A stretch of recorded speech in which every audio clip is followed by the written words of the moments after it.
All right, before we jump into the episode, I want to tell you about a masterclass that I'm teaching in just a few weeks.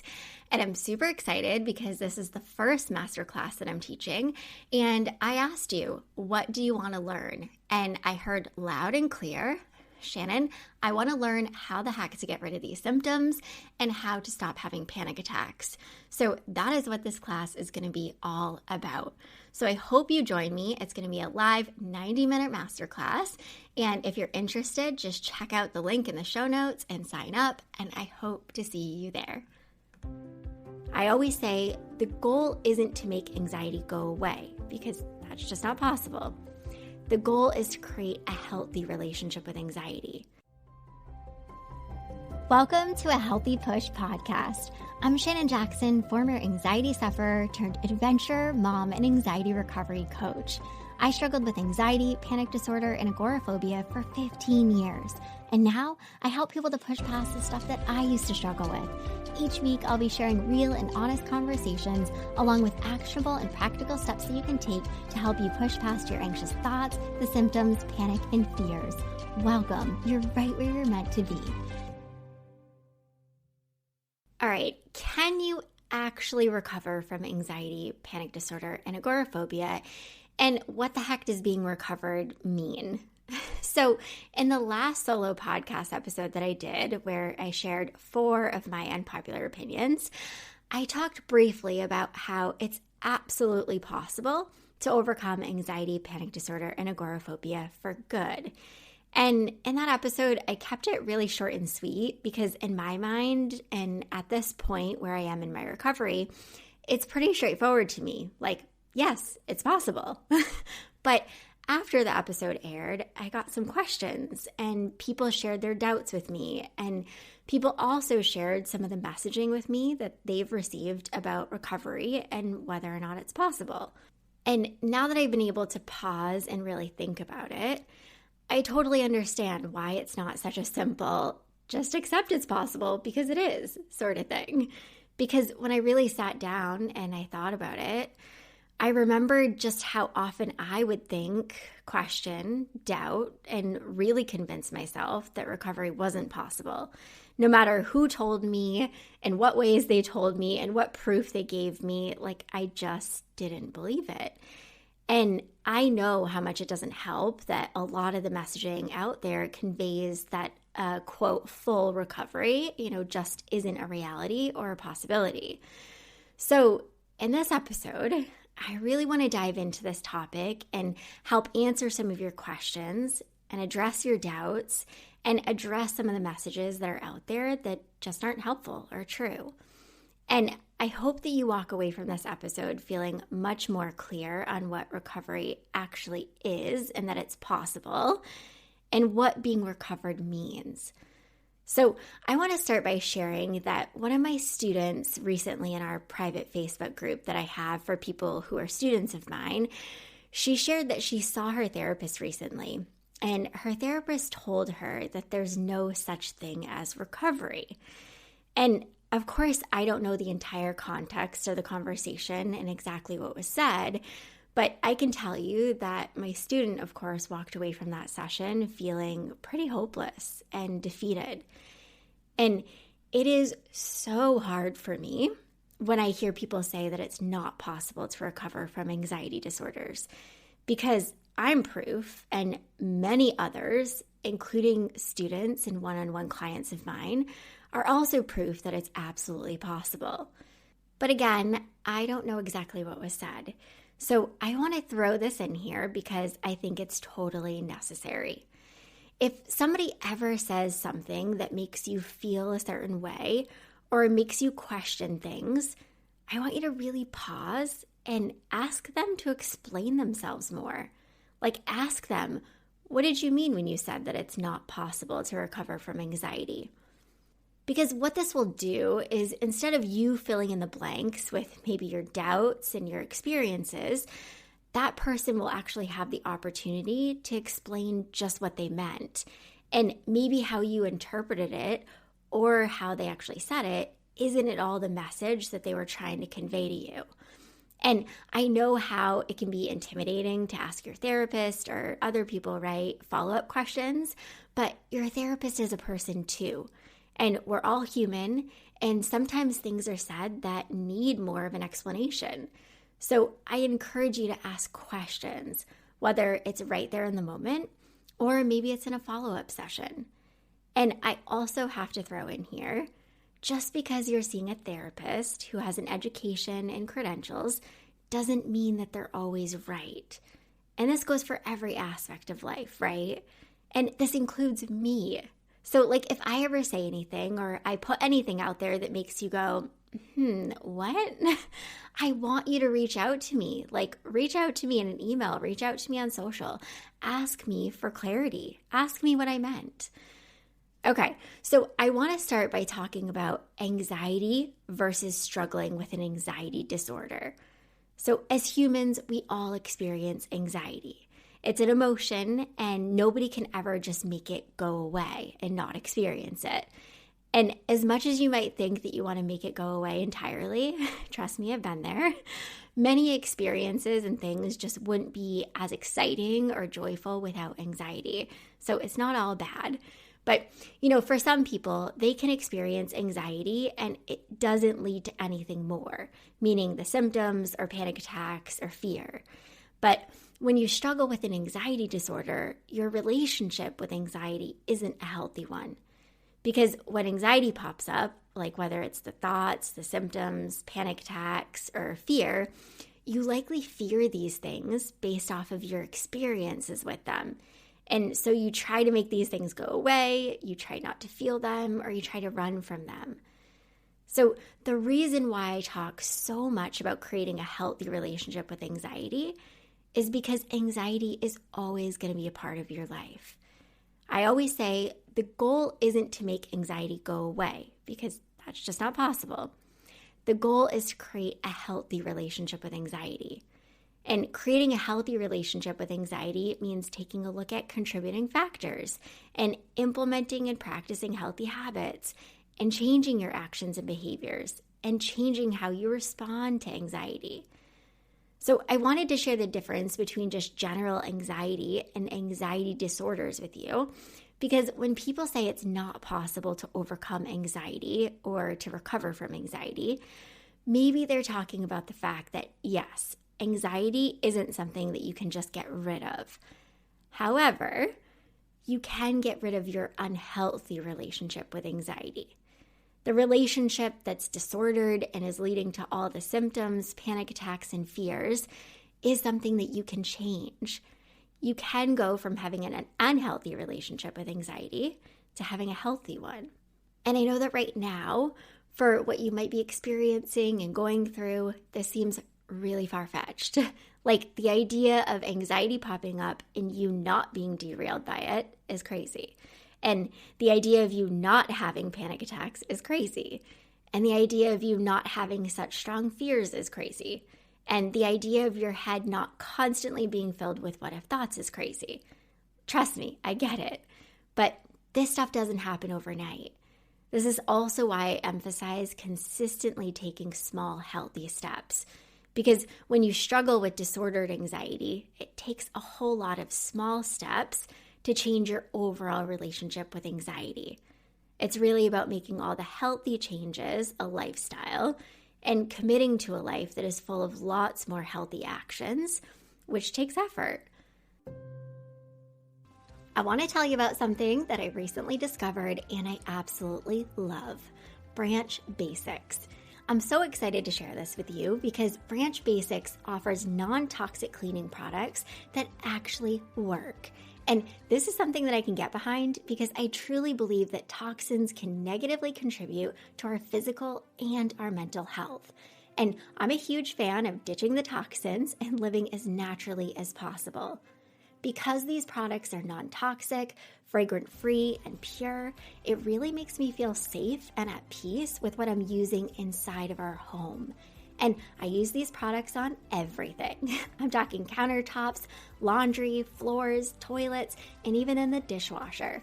So if you're wanting to make the switch and toss the toxins, check out Branch Basics and use code AHEALTHYPUSH at checkout for 15% off, or just grab the link in the show notes.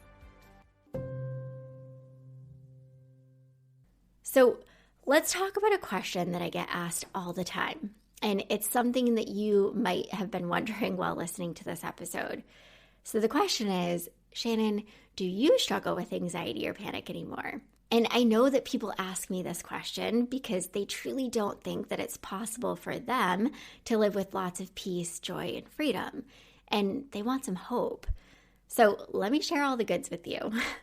I can honestly say, no, I don't struggle with anxiety or panic anymore.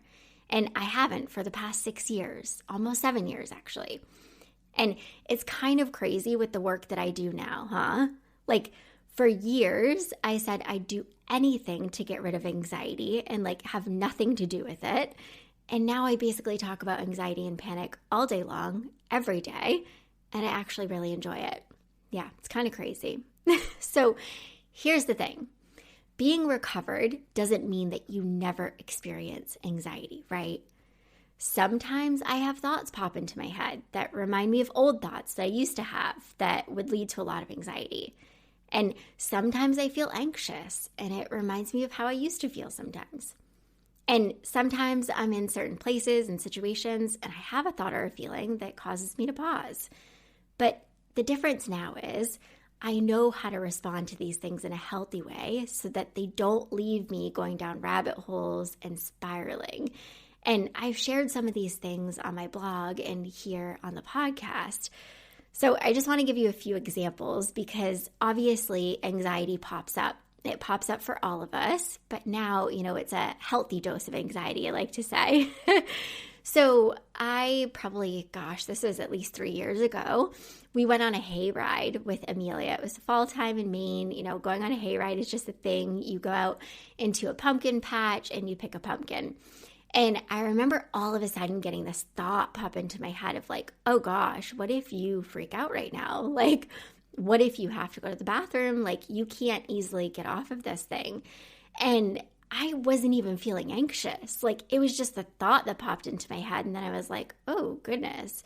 And really it took me slowing down to say, all right, I recognize what this is. This is just a thought. This doesn't mean anything, right? And acknowledging my true reality. Yeah, I'm on a hayride, but I could get off of this thing. I'm not trapped. I'm not any of the things. And the way that I was feeling in that moment, I actually was having fun. I was actually, just in the moment. And so I had to reel myself back in, be like, hey, Shannon, let's come back to the present moment because that thought is just a thought. We can let it go. And that's exactly what I did. And so another time I shared this one, I think it was last year. Yeah, actually a year ago, last October, we went to Arizona and I shared, I think it was in a podcast episode, we went on a safari ride. And, back when I was struggling, this would have been a heck no, I'm not doing that. Are you crazy? So this was, it looked like getting on a bus with 40 to 50 people. I mean, it was like a school bus. So it wasn't really a safari ride, but it was the best that they could make it. So yeah, I was getting on a bus with a lot of people. It was super crammed. And we drove out to the area that the animals were, and they opened these big gates, and the bus drove through the gates, and the gates closed. And you can probably hear the emotion still in my voice now. I remember thinking, oh my gosh, me, back when 5 years ago, I would have been all the things. You need to get out. You're not doing this. They just closed these gates. And, I had these thoughts pop into my head. What would I do if I felt really anxious? What would I do if I had a panic attack? You really, truly, this is a situation that, you can't just say, hey, I'm out, and I just get off the bus and I'm surrounded by a bunch of, semi-dangerous animals. So it was this realization of okay, I'm having the thought, I know how to respond to this in a healthy way. It was very similar to the hayride, right? I'm going to let this be here. It's okay that I'm having this thought, but this is not my experience. I am actually really enjoying myself. So it was just like reeling myself back in, right? And the next thing I knew, I was watching my husband and Amelia feed a giraffe a celery stick. And it's just like so easy for me now, right? When these things pop up, to get myself right back into the present moment. This stuff takes practice. Like, it took me a lot of practice, obviously, to get to the place that I'm now in. And then I'm not going to dive too deep into it, but when I had COVID, it wasn't just me, it was my husband, my daughter, like we all had COVID. It was our first time of having it, and we had it pretty bad. And of course, I had a lot of anxious thoughts. I had a lot of anxiety in general. It was about relating to my own health, my daughter's health, my husband's health. Like it was pretty trying. But that's just it, where I say now I have a lot more experience, right? I know what's the healthy way to respond to the anxious thoughts, to the feelings. I know that what's important for me to do in those moments. I know how to practice really responding in a healthy way. So yeah, over the past almost 7 years, I've also only had one panic attack. And I also shared that here on my podcast. And it's crazy for me to even say out loud, like I've only had one panic attack, because I used to have them nearly every day, and sometimes multiple times a day. And I truly believe that I've only had one panic attack because I've committed to this healthy lifestyle. Like, meaning I'm very aware of stress levels and what's going on in my life. And I'm very aware of how important it is to practice being present. And I'm very aware of how important it is that I get outside and I move my body. And I'm very aware of how important it is that I do things that scare me. Like, I allow myself to feel fear. I allow myself to feel anxious. And I'm very aware of how to respond to my emotions in a healthy way. And with all those things that I shared with you, right? Like, I'm very aware now of how to respond to my thoughts, to the feelings, to even a panic attack in a really healthy way, so that these things don't cause me to, go back into old tendencies and to struggle like I used to. And these are things that I practice routinely. Like this, it's truly a lifestyle. So yeah, a long time ago, I made a very conscious choice to never go back to the place that I was once in. Like the place where I struggled with anxiety, panic, and fear literally every day for over a decade. I will never go back there. And like, I can say that with so much confidence, and I really mean that. And I don't have any, it's funny, I don't have any anxiety about it. Like, I don't question myself. Like, I don't have any doubt. Like, a huge piece of my recovery has been reminding myself that I always have a choice, and I always have control of my actions and my behaviors. And I will continue to push myself in healthy ways so that I continue to grow and learn and experience all the things I want to in life, like lots of peace, joy, freedom, and adventure. And I want this for you too. And you can have it. You are absolutely capable of experiencing what I now experience. But you've got to put in the work, right? You've got to commit to taking healthy action consistently. You've got to commit to putting you and your mental health first. And you've got to have some blind faith and really commit to this belief, this idea, probably right now, right, that recovery is possible for you, even though you can't see it right now. So I want to take a minute and share my explanation with you of what being recovered means, because I know that it's something that a lot of people question, and I used to question it myself. So to me, recovery means that anxiety no longer controls your life, and it doesn't make all the decisions for you. You move through your life like not being consumed by the fear of experiencing anxiety or a panic attack. And sure, sometimes you might experience anxiety or even a panic attack like me, but you aren't afraid of experiencing these things. You let these things happen and you keep going about your day. And yeah, it's uncomfortable and even scary sometimes because you're human, right? It's not like you feel really, really anxious and experience a bad panic attack and you're not fazed by it. Like, sure, it's probably going to be uncomfortable. It's probably even going to be scary. That's okay. But these things no longer leave you, searching for safety or a way out. And it no longer has you performing, all the behaviors that send you spiraling. So being recovered equals living your life without anxiety or fear making the decisions for you. And this is something that you're absolutely capable of. And it's okay if this episode hasn't totally convinced you that recovery is possible. Don't worry, I'm going to keep showing up here. And as long as you keep showing up and you put in the work, you won't need to convince yourself that recovery is possible because you'll just be experiencing it. Okay, until next time, keep taking the healthy action that is going to help you to create a healthy relationship with anxiety. You are worth it, and you are absolutely deserving of it. And before I end this episode, I want to mention that I'd really appreciate it if you shared this episode or any others with somebody who you feel could benefit from what I share here. You sharing these episodes is what helps me to reach and support others who need it. And if you have an extra minute in your day today, I'd also really appreciate it if you could leave a rating and review over on Apple Podcasts. I read every single review, and this too is what helps me to help more people to heal and overcome. I hope you enjoyed this episode of A Healthy Push. If you want more, head on over to ahealthypush.com for the show notes and lots more tips, tools, and inspiration that will support your recovery.